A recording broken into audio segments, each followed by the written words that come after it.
자, 6주차 평면 작성에 대한 부분을 오늘 좀 검토를 해 보겠습니다. 이미 박혜선 교수님 특강이 여러분 있었고요. 그리고 1학년 때 제도 시간이 있었기 때문에 다 알 거라고 생각을 합니다만, 그렇지가 않더란 말이야. 그렇지가 않습니다. 여러분들이 세부적인 표기나 이런 것들을 하는 거 보면은 잘 못하는 부분도 있고 많이들 또 잊어버렸겠죠. 그쵸? 그럴 땐 여러분 갖고 있는 제도 체크 뒀다 뭐합니까? 다시 한번 좀 펼쳐보시고요. 그리고 특히 기호나 이런 부분들 공유된 일종의 언어라고 봐야 돼요. 우리가 외국 나가고 그러면은 그 나라의 언어를 쓰죠. 미국에 가면 영어를 쓰고, 이탈리아 가면 이탈리아 언어를 써줘야 되겠죠. 일본 가면 일본 언어를 쓰고. 근데 그런 것과 마찬가지로 인테리어라는 공간, 이 공간을 다루는 디자인 세계의 언어입니다. 도면이라는 거는 공용된 언어로서 여러분들이 지켜줘야 되는 약속들이 있어요. 그게 바로 도면 표기입니다. 그치? 네, 도면 표기와 관련된 부분들.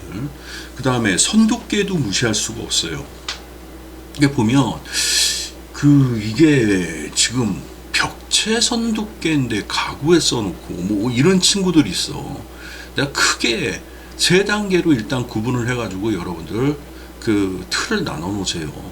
굵은 선, 중간선, 가는 선으로 일단 구분을 해. 더 세밀하게 할 수 있는 필력이 된다 그러면은 참 땡큐겠죠. 근데 그게 쉽지 않아. 그러면은 굵은 선, 중간선, 가는 선은 구분을 꼭 해주셔야 됩니다. 굵은 선 같은 경우에는 어떨 때 쓰일까? 너무나 잘 알고 있는 거죠. 벽체, 그쵸? 고정된 벽체 부분을 씁니다. 그 벽체 부분이 예를 들어서 막 다 그려놨는데 손으로 문대가지고 지워져 버리거나 이러면 큰일이에요. 그죠? 내 예전에 건축사무소 다닐 때 건축사무소가 옆에 있었어요.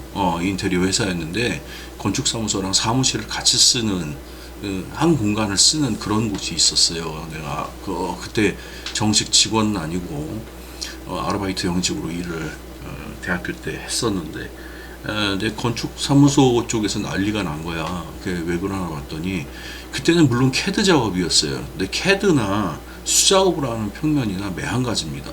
어느 정도로 예민하냐면은 어떻게 하다가 캐드가 굉장히 빠른 분이셨어요. 그쪽에 이제 팀장격 되시는 분이셨는데 점을 하나 찍은 거야. 안 찍어도 되는 점을 하나 찍은 거야. 기둥에다가. 그러다 보니까 건축에서 공그리 친다고 그러죠. 할 때 철근이 하나가 더 들어가 버린 거죠. 그 점표기가 철근으로 인식을 해버린 거야. 그래가지고 적산 전체 이제 예산을 짜겠죠. 그 금액이 다 틀려져 버린 경우가 있어. 그 정도로 조그만 표기 하나에 굉장히 예민한 게 이게 현장이에요. 이게 실무 관련된 부분에 내가 그때 가장 기억에 남는 부분 중에 또 한 가지고 그 외에 또 현장에서 도면 때문에 벌어지는 일들이 왕왕 있습니다. 도면 실수로 인해 가지고 벌어지는 일들이 많습니다. 그래서 여러분한테 내가 얘기하는 거는 정확하게 수작업 도면이든 캐드 도면이든 정확하게 작성할 수 있는 그런 스킬들을 여러분들이 기르셔야 됩니다. 자, 지금 이 타이밍에 여러분들이 캐드가 명령어가 어느 정도 나왔을 거고요. 그 명령어를 여러분 써서 벽체나 이 정도를 여러분들이 그려낼 수가 있는 상황입니다. 근데 우리 2학년들은 필히 지금 수작업을 먼저 진행을 합니다.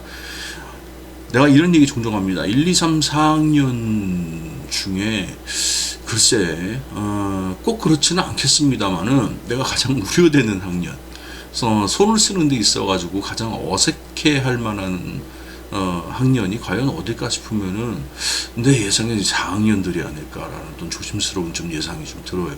왜 그럴까? 컴퓨터를 너무 오래 썼기 때문에 수작업을 오랜 동안 놓지 않았을까라는 그런 좀 생각도 좀 들어. 오히려 1, 2학년들이 여러분들 때 지금 손이 아직 굳지 않았거든요.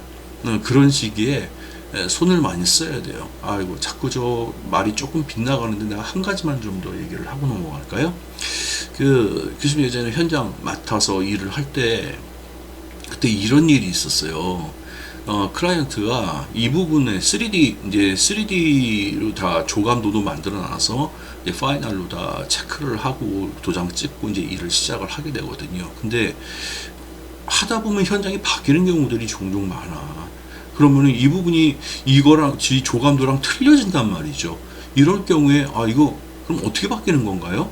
라고 이렇게 물어보는 경우가 있어요. 왜 안 물어보겠습니까? 그죠? 궁금하죠. 그러면은 대략이라도 여러분들이 페이퍼 저 갖고 있는 스케치북이나 아니면 저 메모장이라도 펴가지고 그려서 보여줘야 돼요. 여기가 이만큼이었는데 이런 느낌이라고 라고 알려줘야 됩니다. 뭐 필력으로 그린들 3D만큼 상세하게 나오겠습니까? 많은 그래도 알려주셔야 됩니다.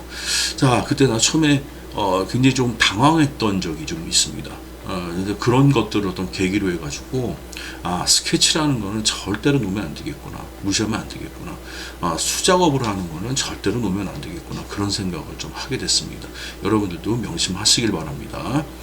자, 평면도인데 우리가 이렇게 진행을 좀 해왔어요. 주거 공간에 지금 사이트도 정했죠, 그렇죠? 그 다음에 프로그래밍 다 하고 지금 조닝 해서 오늘 평면도를 이제 그리는 작도에 대해서 지침을 좀 알려주려고 합니다.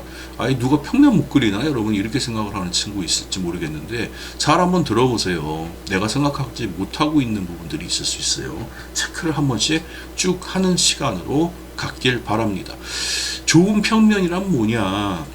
거주자 분석과 대지 분석을 기반으로 해서 그게 맞아야 되겠죠. 각 공간의 전체 부분과 부분 간의 조화, 개성을 반영을 하고 효율적으로 공간을 배치를 해 주셔야 됩니다. 효율적이란 말이 가장 중요한 말 중에 한 가지인 것 같습니다. 공간이 빙빙 동선을 돌리고 비능률적으로 일부러 그렇게 만드는 분들도 있습니다만은, 자, 근데 대체로는 공간이 각 방의 배치라든지 주방, 거실 이 연계가 효율적으로 배치가 돼야 된다는 거죠. 자, 그런 얘기입니다. 그리고 평면도를 체크를 여러분들이 하고 넘어가야 되는 부분 몇 가지를 좀 읊어줄게요. 대문 위치 아주 중요하죠. 들어오는 출입구의 위치는 어떤가. 그 다음에 주차장이 있으면은 주차장에서 내려가지고 어떻게 들어오나, 뭐 이런 것들. 차량을 대놓고 사람이 어떻게 빠져나오나 하는 이런 서큘레이션. 그 다음에 외부 공간 구성과의 적절성. 주차장 또 나오네요. 정원, 테라스 등과. 뭐 테라스를 멋지게, 정원을 멋지게 만들어놨는데 보이지도 않아, 집안에서. 되겠습니까? 그제?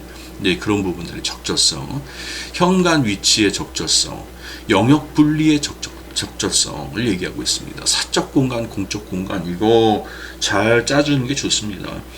사적 공간, 공적 공간이 막 섞여 있어가지고요. 뭐 친구들 오고 손님들 오면 바글바글한 어떤 그 것을 바로 들어오는 현관 입구 옆에다가 저 침실 만들어 놓고 조용하게 지내야 될 또 그런 상황들 만들어 놓고 그럼 굉장히 좀 애매모호하겠죠. 동적이냐 정적이냐, 그래, 그런 얘기입니다. 취미 생활 같은 경우에도 반영을 시켜줄 수 있는 실부분을 해주면은 아주 감사하죠. 동선 구성의 합리성 다 연관되는 내용이에요. 뭐 3번 따로 4번 따로가 아니라. 6번 공적 공간 구성 및 조화, 가구 배치는 어떻게 할 것이냐. 이거 중요하죠. 그쵸? 가구를 어떻게 배치할 것인가. 내 전에 살던 30대 때 살던 아파트가 기억이 납니다.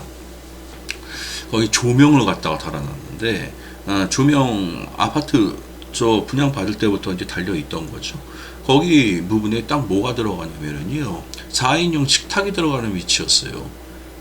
근데 여기 식탁 놓고 어느 한 자리에서 밥을 먹고 일어나면 조명의 머리가 닿아요.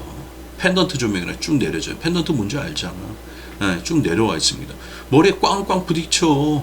근데 그게 올릴 수 있는 조절도 안 되는 조명이라서 조명을 어거지로 바꿨어요. 입주하는 사람들이 딱 그 조명 바꾸고 있는 거야. 그런 것들 잘못된 거죠. 그쵸?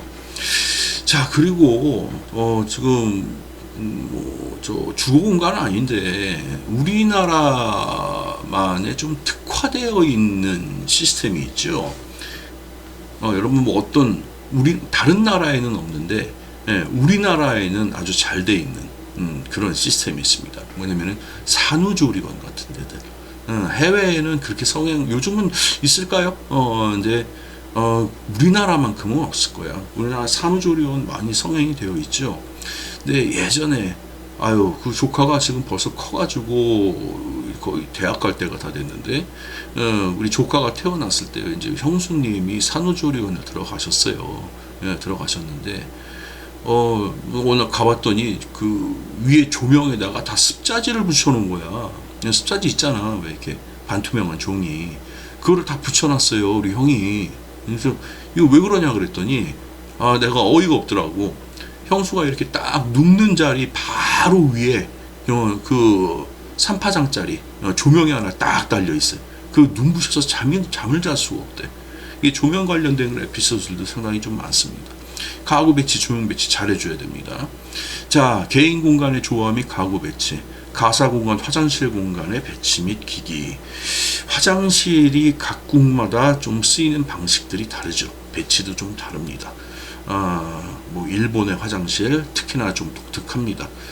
미국의 화장실, 해외의 화장실 같은 사례, 지금 저 수업 시간에 시간 여하에 따라 가지고 교수님이 좀 얘기해 줄 수 있으면 좀 얘기를 해 주겠습니다. 보면 좀 재밌는 사례들이 있습니다. 독창적인 아이디어, 여기서 바로 신미적인 우리 디자이너의 컨셉을 반영을 시켜주는 단계가 되겠죠. 자, 그리고 봅시다. 배치도, 대지 경계선, 외부 공간 계획 표시. 잘 해줘야죠. 어디까지가 우리 땅이야. 표기를 해줘야 됩니다. 자, 진입도로서부터 요렇게 돼 있군요. 요렇게 돼 있습니다. 이 앞쪽 부분은 안 보이는데 그 부분 중요한 게 아니라 요 놓여진 요 사이트 위치에서 공간 활용을 한 부분을 중심으로 지금 보여주고 있습니다. 요 사이트 내에 지금 주차 공간이 두 군데가 있네요. 두 대를 이렇게 댈 수 있게 돼 있네요. 집이 참 아담하니 좋네. 아담하니 참 좋습니다. 주차 공간 여러분 사이즈 아나? 사이즈 아나 모르겠습니다. 요즘 나오는 차를 좀 예를 들어 가지고 사이즈를 좀 우리가 추측을 한번 해볼까? 그 그랜저 같은 차 있죠. 그 차가 사이즈가 얼마나 될 것 같아요? 여러분들 이거 생각해 봤습니까? 우리는 좀 어느 정도 좀 알고 있어야 됩니다. 대형 세단이라고 부르죠. 그렇죠. 대형 세단. 그랜저는 대형 세단이죠. 그렇죠. 중형 세단이 소나타 정도 되고요. 대형 세단을 많이 타고 다니니까 그랜저가 거의 국민차입니다. 그 폭이 한 1900 나와요. 모르는 분들은 많을걸. 1900 정도 나옵니다. 차에 좀 관심이 있는 사람들은 알 겁니다. 전폭이라고 그러죠. 그게 한 1900 나옵니다. 그러니까 차가 이게 갖다 대잖아. 그럼 이 폭이 1900이라는 얘기야. 그럼 최소한도 이게 2m 이상은 나와야 된다는 얘기죠. 이해가 가시죠? 그쵸? 길이는 얼마나 될까? 여기서 오차를 많이 겪어요.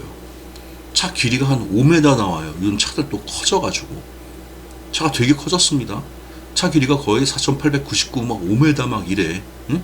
그러면 이것도 5m 이상이 나와줘야 된다는 얘기야. 그걸 딱 맞춰서 만들어도 안 돼. 좀 여유있게 만들어줘야 되겠죠. 그쵸? 그런 폭을 알고 있어야지 여러분들 주차장 사이즈를 갖다가 가늠을 할 수가 있겠죠.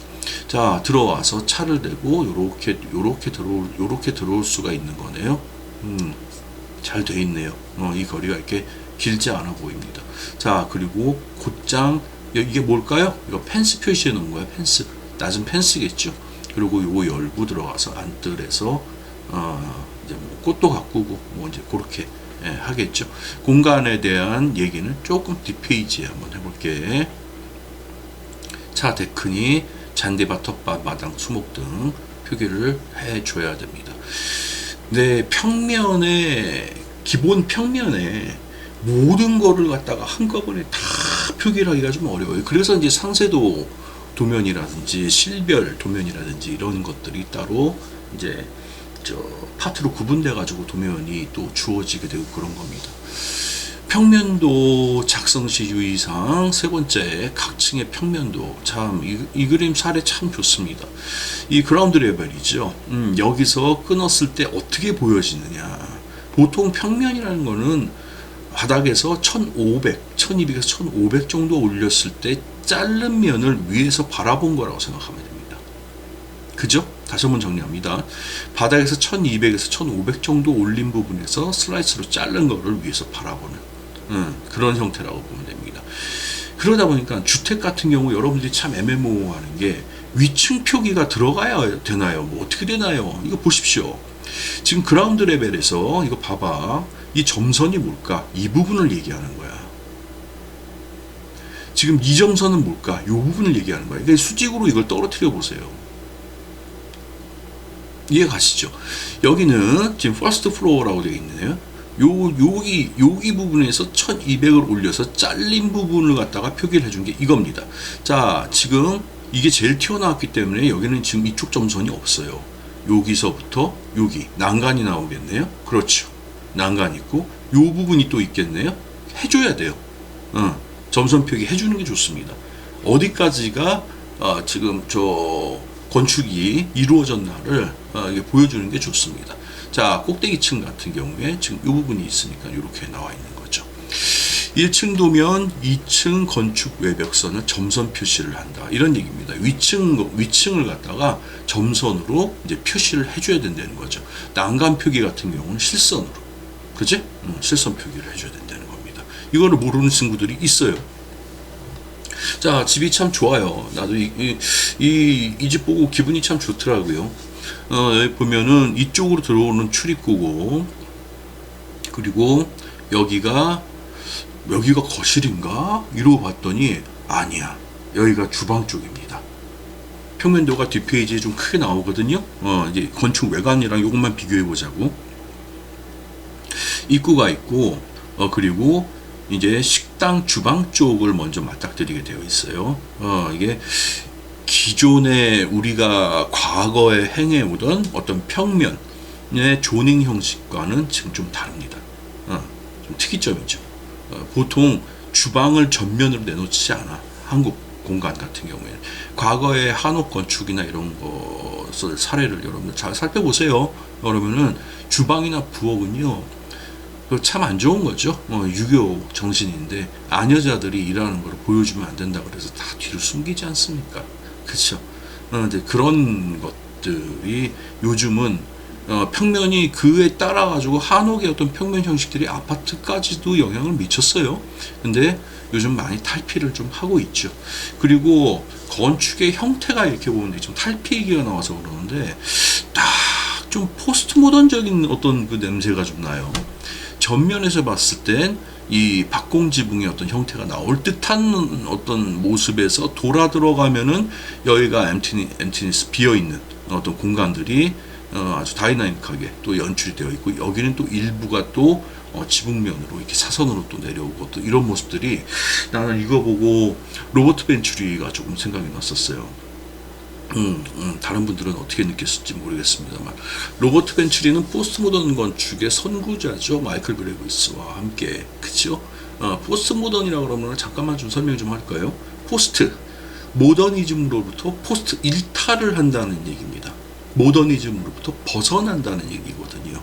그렇죠? 그러면 모더니즘이 어떻길래 여러분 생각을 해보셔야죠. 모더니즘 하면은 뭐가 대표 언어로 생각나? 어떤 게 생각납니까? 정방형, 그치? 또 뭐가 있을까? 획일화된 어떤 이성적인 또 합리적인 이런 단어들이 생각나죠. 인간을 중심으로 생각을 해보면요, 모든 치수를 갖다가 인간 평균을 갖다가 내서 만들어 놓은 게 모더니즘이에요. 그래서 내가 얘기하지 않았습니까? 그 꼬르비제의 어떤 수치에 대해서 피보나치 수열이죠. 11, 16, 27, 43, 70, 113, 183. 그쵸? 이게 피보나치 수열이 있지 않습니까? 앞수 뒷수가 1대 1.618의 황금비를 이루는데, 자, 그 치수를 중심으로 해가지고 우리 주변 환경을 조성을 시켜놨다 라는 얘기도 했고요.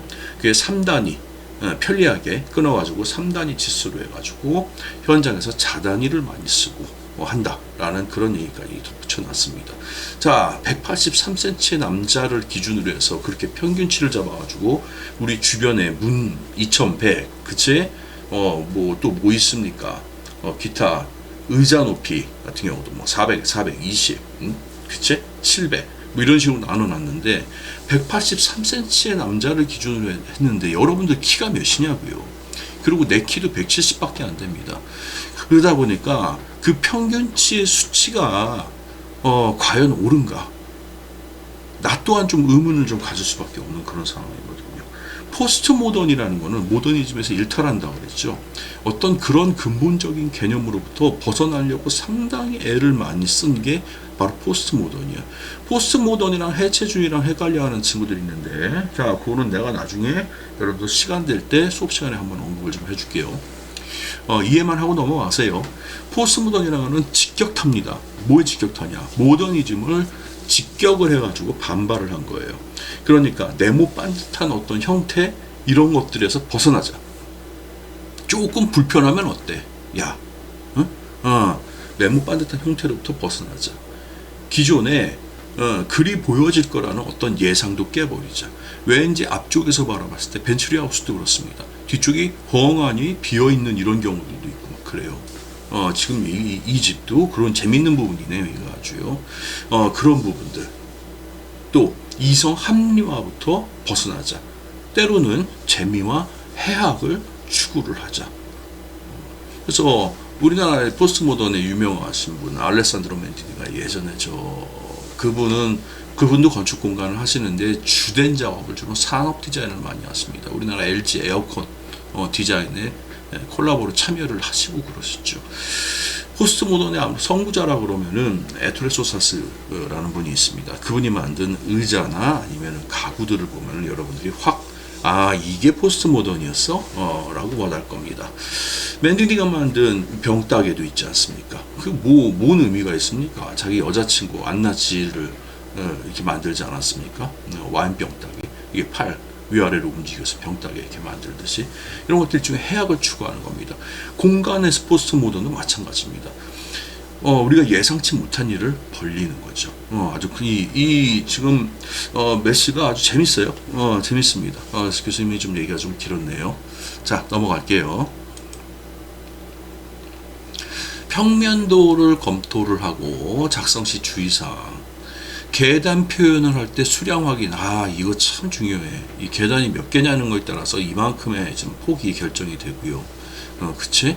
여러분들 2400 높이. 보통 주거 공간은 내부가 2400입니다. 지금 이거 의문사항 갖고 있는 친구는 줄자로 여러분들이 지금 살고 있는 집 한번 재보세요. 이거 재보는 겁니다. 이럴 때. 2400 정도 나와요. 플로어 2400. 그래서 2400이나 2800 정도를 이렇게 한다라고 표기를 해놨고요. 자, 그리고 계단 폭 같은 경우에는 어떻게 하느냐. 보통 1m 기준 안팎으로 하시면 돼요. 이거는요. 900짜리도 있어요. 괜찮습니다. 900짜리도 괜찮아요. 1200 하면은요. 사람이 지나가는, 2명이 지나갈 수 있는 아주 미니멈 치수예요.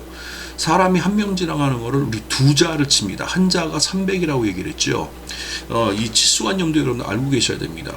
2자면 600입니다. 남자의 어깨 폭이 대략 500 남짓 나옵니다. 여자 같은 경우는 450에서 500 사이고, 그래서 2명이 지나가는 폭을 1200 정도로 환산을 하는데, 우리 가정집에 몇 명 사니? 가정집에 4인 가구 뭐 이런 기준으로 하잖아요. 그쵸? 근데 1200까지 만들어 놓을 필요가 없어요. 교수님 의견이 그렇습니다. 계단 너무 커요. 1200 하면. 이 폭 얘기하는 겁니다. 보통 900에서 1000 정도 그렇게 해서 만드시면 될 것 같습니다. 자, 계단 하나에 요 판 하나는 얼마일까? 밟고 올라가는 요 첼판이라고 얘기하나요? 디딤판? 요건 얼마일까? 얼마가 될까요? 내 발 사이즈가 270이거든요. 근데 우리 여학생들은 발 사이즈가 좀 작죠. 남학생들보다. 발 사이즈가 230, 40 정도 나옵니까? 근데 여성 기준으로 하다 보면 남자들은 너무 좁잖아. 그러다 보니까 270에서 300 사이 정도 해주시면 될 것 같습니다. 높이는 얼마나 할까요? 이 계단 요 높이, 하나의 높이는 보통 150에서 180 사이. 그렇게 해서 계산을 하다 보면 여러분들 머리가 깨지기 시작을 하겠죠? 어쩔 수 없습니다. 이거는 여러분들 계산을 해주셔야 됩니다. 자, 그 다음에 벽 두께 외벽 350, 1.5B 쌓기입니다. 이런 경우들이 많습니다. 자, 왜 그렇게 되냐? 이게 1B 쌓기입니다. 요렇게 벽돌이 들어갑니다. 요렇게. 내가 벽돌 사이즈 몇이라고 그랬습니까? 190, 90, 57, 200, 160짜리를 많이 쓴다 얘기했습니다. 요 긴 면을 갖다가 한쪽 변으로 이렇게 쌓는 경우에 1B 쌓기 200이 됩니다. 여기가 200. 공간 여기 이제 저기 단열재를 집어넣죠. 그게 50 정도 되고요. 여기를 0.5B 쌓기를 이렇게 하면은요, 여기가 100이 되죠. 100에서 50, 200, 350짜리 외벽이 만들어지게 되는 겁니다. 내벽은 200 정도. 이해가 잘 안 돼. 그러면 일단 350 정도 기준으로 하세요. 내벽은 200 정도로 한다. 라고 알고 계시길 바랍니다. 자, 평면도 참조하기 좋을 만한 사이트 하나 알려줍니다. 여러분들이 저 안내를 하나 합니다. housestyle.co.kr 여기 한번 들어가 보시길 바랍니다. 이번 시간에 지금 수업 시간에 들어가지는 않을게요. 여기 들어가가지고 이런 여러 가지 타입들이 있으니까요. 한번 살펴보시길 바랍니다. 그리고 여러분들이 나중에 진행을 할 때 이 포토샵 작업을 상당히 많이 해요. 3D를 하기 전에 무턱대고 3D부터 시작하면 시간이 너무 오래 걸리잖아요. 그쵸? 그리고 회사에서 일을 할 때 3D를 회사 내에서만 해결을 다 한다. 이제 스케치업을 하겠죠. 그러면은 그 시간도 그만큼 들여질 뿐더러 미팅 시간을 못 맞추는 경우들도 있어. 그럴 땐 어떻게? 캐드 도면 달랑 들고 가? 출력해가지고 캐드 도면 이렇게 보면은 그 클라이언트들 다 아는 것 같죠? 마치 본인들도 다 이해한 거 마냥 나중에 딴소리 한다고요. 이게 재질이 이거였어요? 이게 이렇게 되는 거였어요? 공간이 이렇게 좁았나? 막 이런 얘기예요. 그러니까 최대한도로 친절하게 설명할 수 있는 만큼은 설명을 해 주셔야 됩니다. 여기 계단 왜 끊겼을까? 좀 이따 설명을 한번 좀 해볼까요? 우리 친구들이 계단을 잘 못 그리는데. 자, 넘어가 볼게. 기본 도면에 의해서 오늘은 지금 평면도 얘기하고 있습니다. 평면 위에서 아래에서 1000에서 1500, 500 정도에서 잘라서 위에서 바라보는 평면도. 지붕도라는 것도 있어요. 정면도, 측면도도 있고요. 이제 다음 주에 걸쳐가지고 교수님 투시도 얘기도 또 한번 할 거고요. 다음 주에는 박혜정 교수님이 1000 정도 말씀을 또 해주실 거야. 근데 도면에 대한 거를 2학년 끝나기 전에 최대한 완벽하게 최대한도 좀 이해를 하고 넘어가셔야 돼요. 바닥에서 1m에서 1m 20, 50 정도 잘라낸다면 내가 얘기했죠. 그리고 구조체 기둥 같은 거 당연히 들어갑니다. 근데 우리가 만드는 지금 집 같은 경우에는 대부분 벽면이 그냥 내력벽으로 힘을 받는 경우가 많고 기둥까지 세우는 상황이 있을 수도 있고 지금 그런 상황이죠. 가구까지 표현을 다 해줘야 되고요. 그 다음에 창호 이런 거 다 표기해 줘야 돼요. 재료 마감도 표기해 줘야 되는데 재료 마감도 절단선을 써가지고 이거 표기를 해줘야 되는데 이거 잘 안 해. 이거 잘 안 합니다, 여러분. 안 해도 된다는 게 아니라 여러분들이 잘 안 한다고.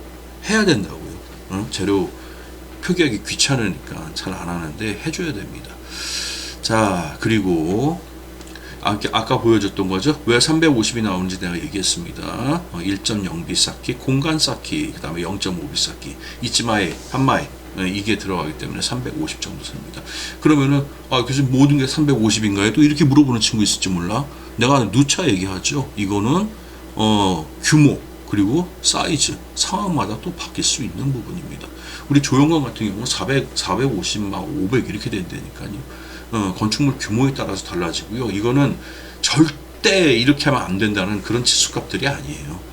상황마다 맞춰서 쓰고.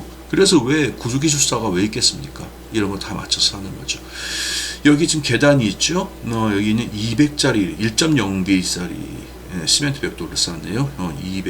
200짜리입니다. 그리고 이거 보면 읽을 줄 알아야 되죠. 여기 보면 0.5B, 0.5B가 뭐야? 뭐 이러면 안 된단 말이죠. 0.5B가 백사키입니다. 분명히 모르긴 몰라도 이쪽에 지금 문이 하나 더 달려 있고요. 지금 여기 장이 하나 또 들어가고 이 평면을 갖다가 지금 미러 한 거 마냥 미러한 거 마냥 다른 호수가 여기 있을 것 같습니다. 이게 지금 섹션으로 잘라서 우리가 지금 보고 있는 겁니다. 평면도 작성을 할 때 이 기준선을 여러분들 먼저 중심선을 이제 그어놓고 그 다음에 벽체를 그리고 그치? 그렇게 스타트를 끊어 나가야 된다는 거 꼭 좀 기억을 하고 계시길 바랍니다. 자, 평면도 그리는 순서 나오네요. 도면을 이해하는데 중심 보조선을 그린다. 보조선을 그립니다. 그지? 당연히 두께나 이런 걸 다 확인을 해야 되겠죠. 창문과 문 위치 이거 그냥 쭉 밀어버리는 경우 있어요, 여러분들. 그지? 미리 확인해야 됩니다. 그 다음에 중심선을 긋고요. 전체 벽체의 중심을 그란 얘기입니다. 그 다음에 벽체를 그려줘야 돼.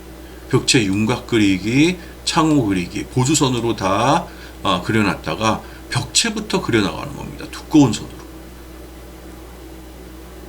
이미 우리가 체크를 해놨습니다. 문과 창문 그리고요. 벽에 달려 있으니까. 그 다음 가구 표기해주고요. 그 다음에 치수나 인출선, 기호, 표기, 글씨, 무슨 방이냐 다 써주고, 여기는 치수가 얼마 나오는 거냐 다 써주고요. 그치?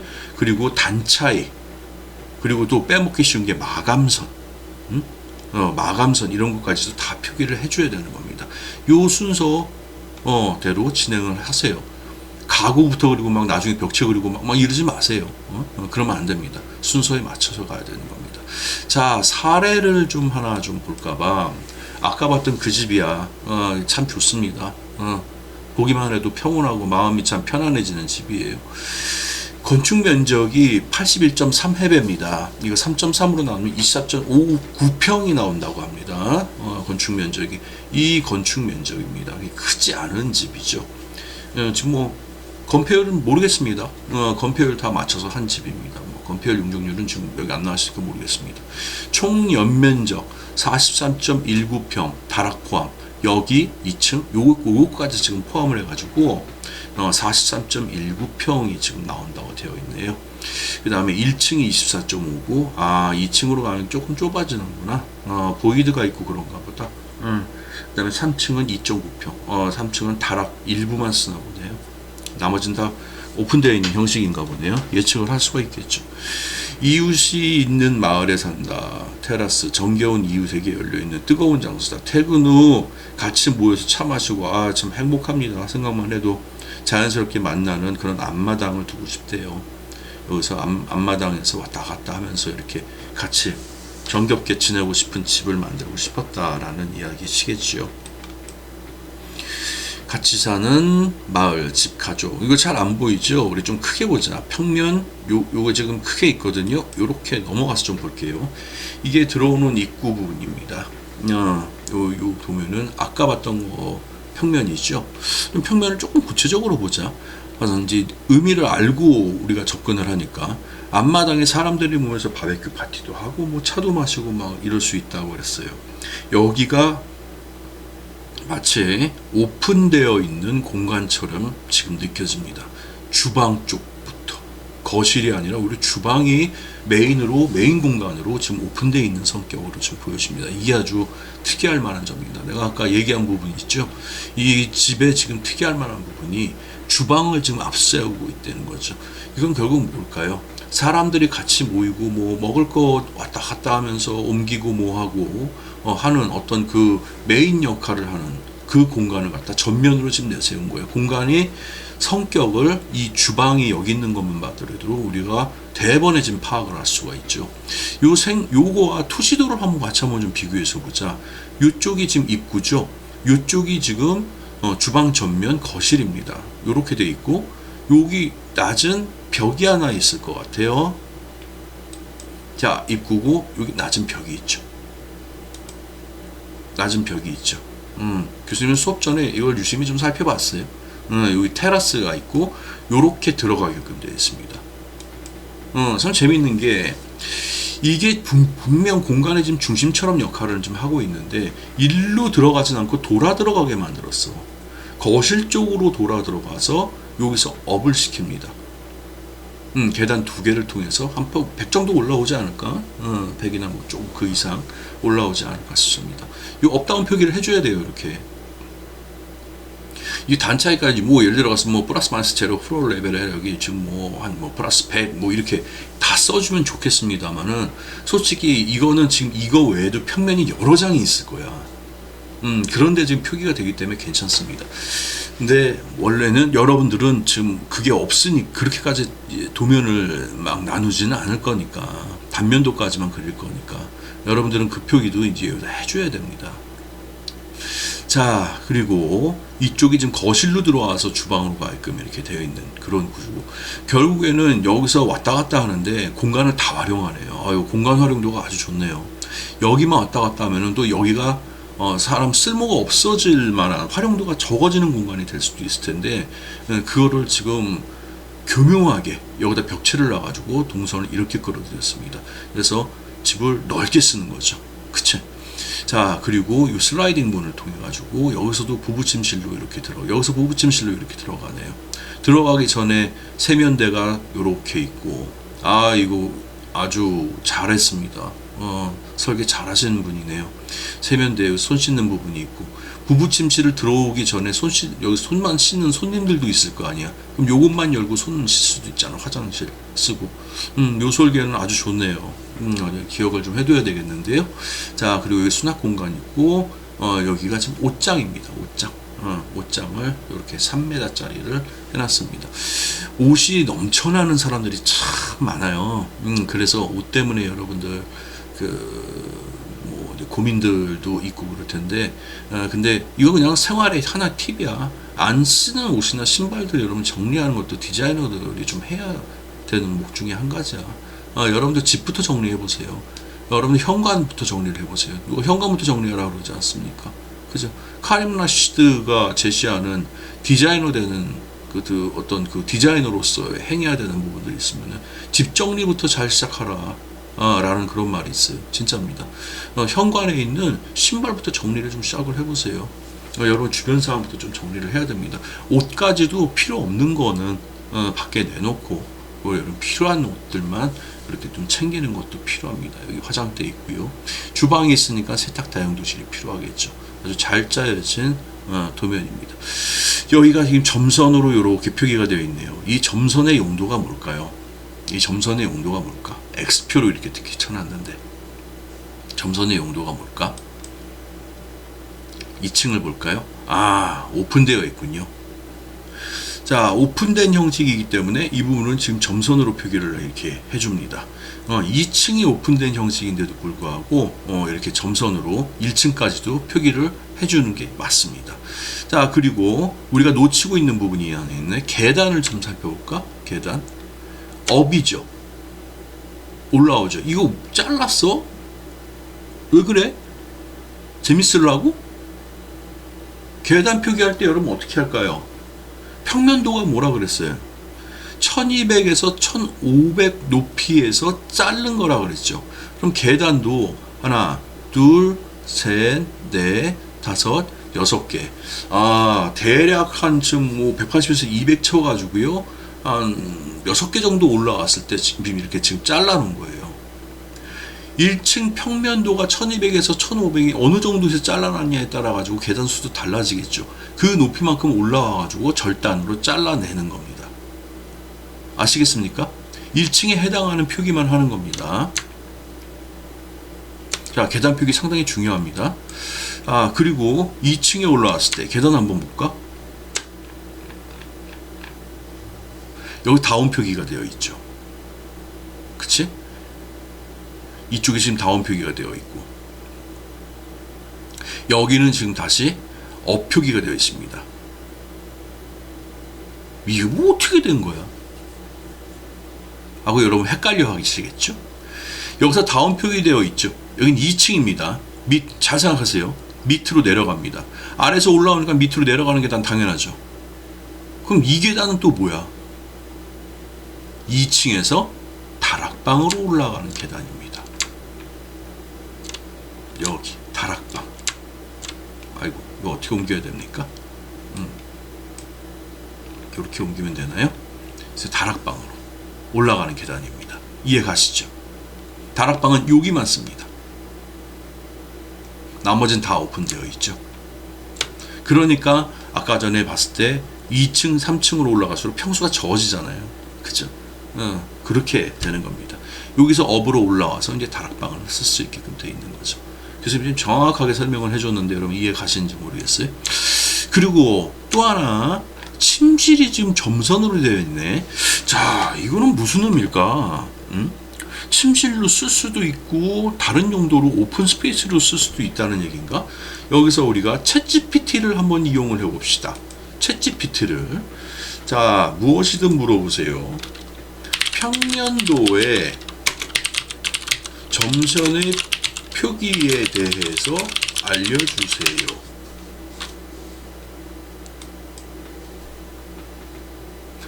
보자. 평면도에서 점선은 눈에 보이지 않지만 존재하거나 위아래의 요소를 나타낼 때, 주사례 상부 구조물 표시, 아까 나왔죠? 보이드된 부분을 갖다가 점선으로 표기했었죠. 1층에도요. 자, 하나 해답이 나왔습니다. 그 다음에 하부 구조물, 가동 변형 가능한 요소, 고정되지 않고 움직이거나 변경 가능한 요소. 미닫이 문을 달 수도 있고 안 달 수도 있고, 그치? 아니면은 앞으로 설치를 할 어떤 요소나 이런 것들 같은 경우에도 점선으로 표시를 할 수가 있다. 실제 벽은 아니지만 기능적 구분이 필요한 경우 그럴 수도 있겠네요. 공간 존을 구분할 경우, 천정의 단차 범위나 마감 변경이 경계되는 어떤 부분이 될 수도 있겠습니다. 자, 그래서 이렇게 나군요. 자, 넘어가 볼게요. 그 다음에 이건 외부 인면도죠. 외부 인면도입니다. 외관에서 보여지는 거 그대로 그려주시면 됩니다. 어려울 거 없습니다. 나무도 이렇게 그려놓고, 웨스트, 서쪽, 이쪽이 서쪽이구나. 반대편이 그럼 동쪽이 되겠네요. 생김새가 다르죠. 참 재밌게 지었어요. 그 다음에 이쪽에서 바라보는 거, 그 다음에 왼쪽에서 바라보는 거, 그죠? 자, 그리고 단면도인데, 여기 왜 여러분들이 많이 보던 거 있을 거예요. 이렇게 돼가지고 독립기초라고 부르거든요. 이렇게 기둥 있는 거. 왜 이게 없죠? 하는 친구도 있을지 모르겠는데, 그거는 생각보다 좀 큰 규모로 하중을 많이 받는 집일수록 그렇게 기초를 쓰는 경우들이 많습니다. 그냥 일반 기본 기초죠. 온통 기초라고도 불리기도 하고요. 기초에 대한 명칭은 교수님 다시 한번 좀 확인해 보겠습니다. 자, 보통 지금 기초가 두껍죠. 그쵸? 얘를 통으로 기초를 삼고, 그 다음에 전체가 이제 조적을 기준으로 만들었을 겁니다. 콘크리트보다는요, 조적을 같이 쌓아가지고, 이 자르는 면은 어떻게 자르나요? 단면, 입단면이죠. 이 단면을 표기할 때 이 자르는 부분을 예를 들어서 A, A 다시, B, B 다시 이렇게 여러분들 표기를 해주고, 그 부분을 기준으로 해가지고 여러분들 이 단면을 갖다가 작성을 해 주시면 돼요. 이 표기에 대한 부분 아마 실제로 여러분들이 드로잉 그리는 거 상황을 보면서 아마 그거는 개별 여러분들 컨펌을 하면서 또 얘기가 돼야 되지 않을까, 좀 그런 생각이 듭니다. 자, 오늘 평면 얘기를 좀 했습니다. 여러분들 평면 그리는데 좀 도움이 됐으면 좋겠어요. 챗GPT를 한번 써봤습니다. 재밌네요. 필요한 부분이 있으면, 그렇게 여러분들 잘 모르겠으면 챗GPT에다가 질문해서 알면은 또 편하겠죠. 자, 그렇게 하고 또 다음 주에 우리 박혜성 교수님 수업 잘 들으시길 바라고, 또 학교에서 보는 걸로 그렇게 합시다. 자, 듣느라고 수고들 많았습니다.